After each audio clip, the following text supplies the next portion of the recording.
நம்ம கார்த்திகை தீபத்தில் இன்றைக்கி என்ன ஸ்டோரி அப்படிங்கிறத பார்க்க போகிறோங்க. இன்றைக்கி வெளியாகியிருக்க குட்டி ப்ரோமோவில் என்ன நடந்துச்சு அப்படிங்கிறத பார்க்கலாம். அதுக்கு முன்னாடி பார்த்திங்கன்னா நம்ம நாச்சியார் அவங்கள வீட்டுக்கு டிஸ்சார்ஜ் பண்ணி கூட்டிகிட்டு வந்துடுறாங்க. நல்லபடியாக அவங்க வீட்டுக்கு திரும்பி வந்துடுறாங்க. தீபா தான் அவங்கள ஆரத்தி எடுத்து வீட்டுக்குள்ளே கூட்டிகிட்டு போகிறாங்க. நம்ம மீனாட்சியும் ஆனந்தும் மறுபடியும் மேரேஜ் பண்ணிக்கிட்டாங்க. ஸோ இந்த ஒரு விஷயம் நாச்சியாருக்கு தெரிய வருது. ஸோ அப்போது கழுத்தில் இப்போ தாலி இருக்கிறது எனக்கு ரொம்ப சந்தோஷமாக இருக்குன்ற மாதிரி நம்ம நாச்சியார் சொல்கிறாங்க. அதுக்கப்புறம் வீட்டில் பூஜை ரூமில் விளக்கேற்றி சாமி கும்பிடணும்னு சொல்கிறாங்க தீபா. அப்போது நீங்கள் தான் அத்தை விளக்கேற்றணும் அப்படின்னு சொல்கிறாங்க.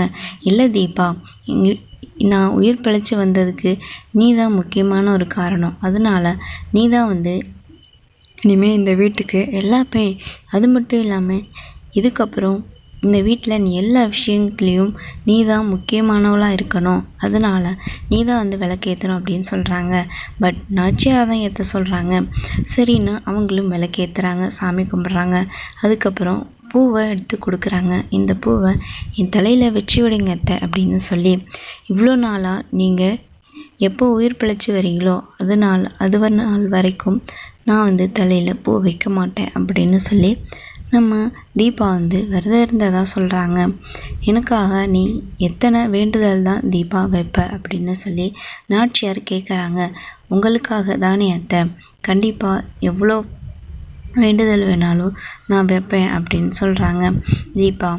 அதுக்கப்புறம் பார்த்திங்கன்னா நம்ம நாச்சியாரும் சாமி கும்பிட்டுட்டு அவங்க தலையில் பூவையும் வச்சு விடுறாங்க. கூடிய சீக்கிரமே இந்த தாலி உன் கழுத்தில் ஏறும் தீபா அப்படின்னு சொல்கிறாங்க. ஸோ வீட்டில் எல்லோரும் பேசிக்கிட்டு இருக்காங்க. ரம்யா கூட வீட்டுக்கு வந்துடுறாங்க. கார்த்திக்கு ஒரு கால் வருது. அது யார் அப்படின்னு பார்த்தீங்கன்னா அந்த இடத்தோட ஹவுஸ் ஓனர் கார்த்திக்கிட்ட ஒரு முக்கியமான விஷயத்த சொல்லிட்டு